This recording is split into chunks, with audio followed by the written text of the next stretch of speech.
Hello दोस्तों, हमारे channel रंग बिरंगी दुनिया में आप लोग का एक बार फिर एक नई वीडियो के साथ बहुत बहुत स्वागत है। तो आज है बुधवार, आप लोग भी गणपति बाबा के दर्शन कर लीजिए। आज मैं जिस मंदिर आप लोग को ले जा रही हूँ बहुत ही प्रसिद्ध पुणे का मंदिर है। तो जब हम लोग पूना स्टेशन पर उतरे उसके बाद हमारी गाड़ी आ गई है, जैसा कि आप देख रहे हैं। हम लोगों को जाना था भीमा शंकर, तो रास्ते में जो जो चीज़ पड़ी वो मैं आप लोग को ज़रूर दिखाऊंगी। तो आज मैं आप लोग को दगड़ू सेठ हलवाई के गणपति के दर्शन कराऊंगी और उसके बारे में थोड़ी सी जानकारी भी दूंगी कि क्यों प्रसिद्ध है ये मंदिर। तो जैसा कि आप लोग को पता है, पूना शहर बहुत ही खूबसूरत है। तो इस समय स्टेशन के पास ही है ये दगड़ू सेठ हलवाई का मंदिर। तो सबसे पहले मैं आप लोग को वहीं ले जाऊंगी। तो रास्ते में और भी अष्टविनायक के मंदिर पड़ेंगे, वो भी मैं आपको दर्शन जरूर करवाऊंगी। तो सबसे पहले चलते हैं गणपति जी के। भी यात्रा की शुरुआत गणपति जी से ही करनी चाहिए, तो हम लोगों ने वैसा ही किया। सबसे पहले हम लोगों ने गणपति जी के ही दर्शन करे। महाराष्ट्र में सिद्धिविनायक मंदिर की तरह दगड़ू सेठ गणपति का मंदिर भी दुनिया भर में प्रसिद्ध है। ये महाराष्ट्र का दूसरा सबसे प्रसिद्ध मंदिर है। इसे आम बोलचाल में दगड़ू सेठ का मंदिर भी कहते हैं। ये मंदिर पुणे में स्थित है। तो आइए जान लेते हैं इसके इतिहास के बारे में। ये मंदिर दगड़ू सेठ हलवाई के नाम से प्रसिद्ध है। इस मंदिर को दगड़ू सेठ नाम के हलवाई ने बनवाया था, तभी से इस मंदिर का नाम दगड़ू सेठ हलवाई मंदिर पड़ गया। इसे आम बोलचाल की भाषा में कहते हैं दगड़ू सेठ जी का मंदिर।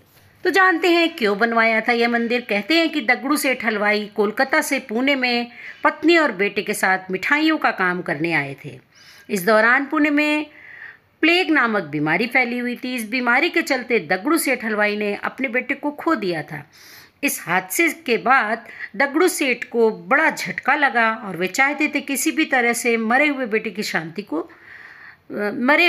को शांति मिल सके। उन्होंने एक पंडित से इसके लिए उपाय पूछा, तो पंडित जी ने उन्हें कहा कि भगवान गणेश जी का मंदिर बनवा दीजिए, जिससे आपके बेटे को शांति मिलेगी। पंडित जी की सलाह पर सन 1893 में दगड़ू सेठ ने इस भव्य मंदिर का निर्माण किया और गणपति की प्रतिमा स्थापित की।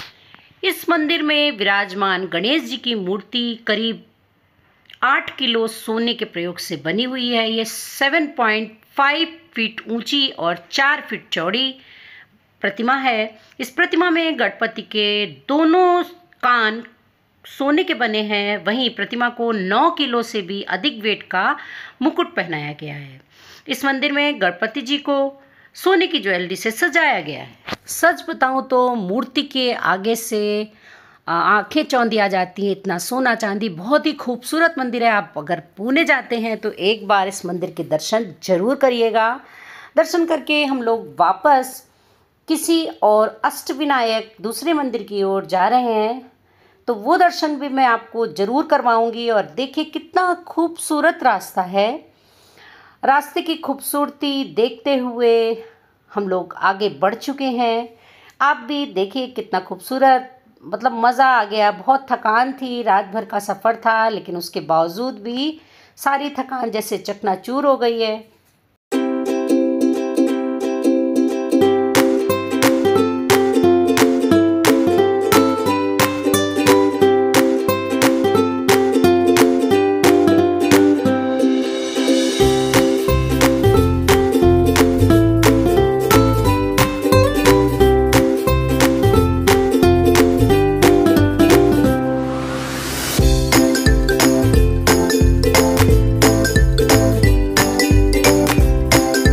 आपको टॉपों में दिख रहा है, ये भी शिव जी का मंदिर है प्रसिद्ध, बट हम यहाँ नहीं गए थे।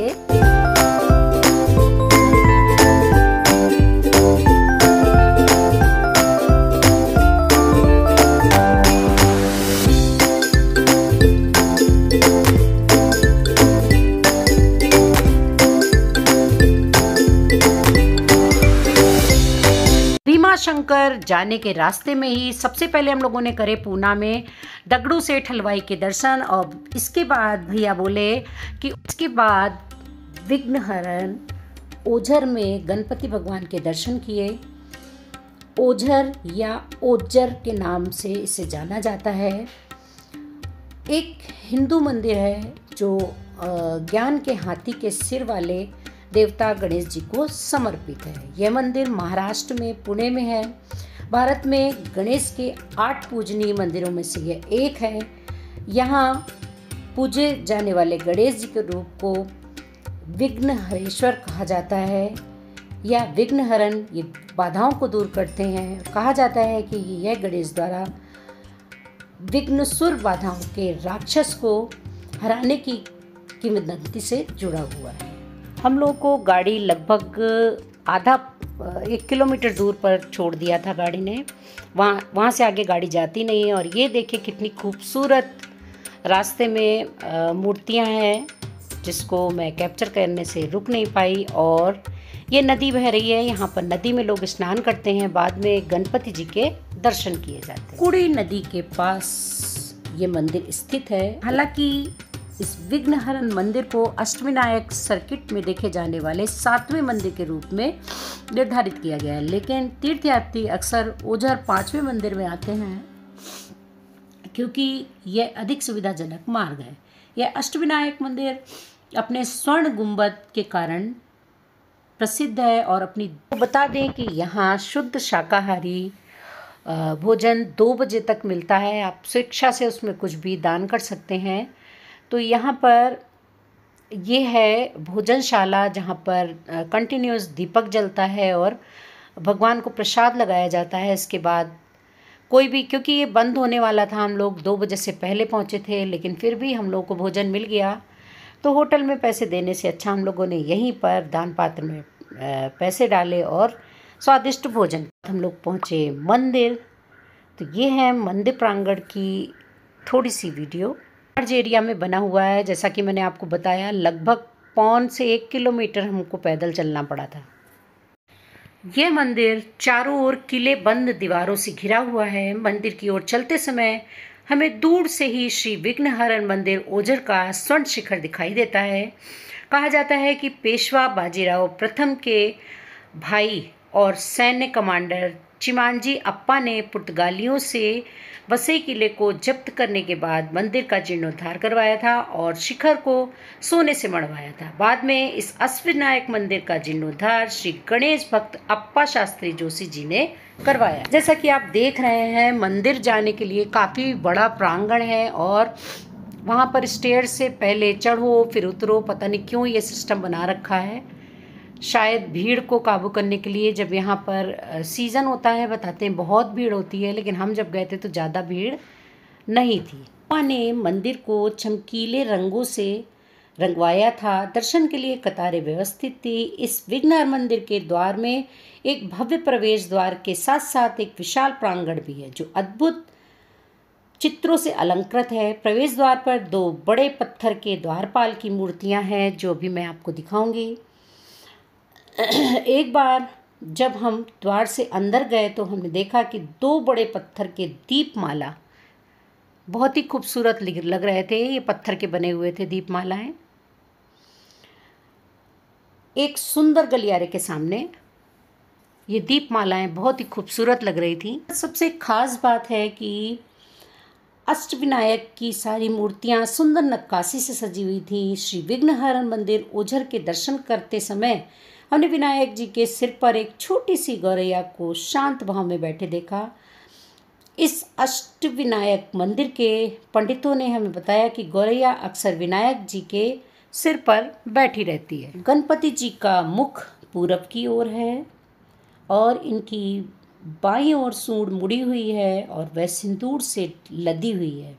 उनकी आंखें पन्ना की तरह हैं। उनके माथे और नाभि पर भी हीरे जड़े हुए हैं। ऐसा कहा जाता है कि जब भगवान इंद्र जी क्रोधित हुए थे और उन्होंने काल को आदेश दिया कि वह राक्षस विघ्नासुर का रूप धारण कर ले और ऋषियों के यज्ञ में बाधा डाले, और जब यज्ञ में बाधा आई तो विघ्नासुर जान गया कि भगवान गणेश से कोई भी नहीं जीत सकता। विघ्नासुर राक्षस यहीं कंकड़ी नदी के किनारे रहने लग गया और लोगों को परेशान करने लगा। सभी ने भगवान गणेश जी से प्रार्थना की कि विघ्नेश्वर ये विघ्नहरण के नाम से इस स्थान पर रहें। उसने गणेश से यह भी अनुरोध किया कि विघ्नासुर को अपने साथ इस स्थान पर रखें। भगवान गणेश ने विघ्नासुर की प्रार्थना स्वीकार कर ली और विघ्नासुर को अपनी सेना में शामिल कर लिया। ये सोचकर कि विघ्नासुर एक राक्षस है और अपने मूल स्वभाव को कभी नहीं भूलेगा, भगवान गणेश ने कहा कि यदि किसी भी कार्य या अच्छे काम की शुरुआत में मेरी पूजा की जाती है तो आप ऐसी घटना में बाधा नहीं डाल पाएंगे। इसके अलावा यदि कोई लगातार विघ्नेश्वर या विघ्नहरण का नाम जपता है तो वह मंदिर सभी विघ्नों से बच जाएगा। ये कहते हुए भगवान गणेश गायब हो। आई होप आप लोग को ये वीडियो पसंद आई होगी और मैं एक बार फिर आप लोगों से कहूँगी, अगर आप पूना शहर में कहीं भी घूमने जाते हैं तो दगड़ू सेठ और ओझर में दर्शन करने ज़रूर जाएं। और ये है अष्टविनायक का दूसरा मंदिर जो कि मैं अगली वीडियो में दिखाऊंगी। वीडियो थोड़ी पसंद आई हो तो एक लाइक करिएगा और चैनल को विद बेल आइकन सब्सक्राइब करना बिल्कुल मत भूलिएगा। जय श्री कृष्णा, राधे।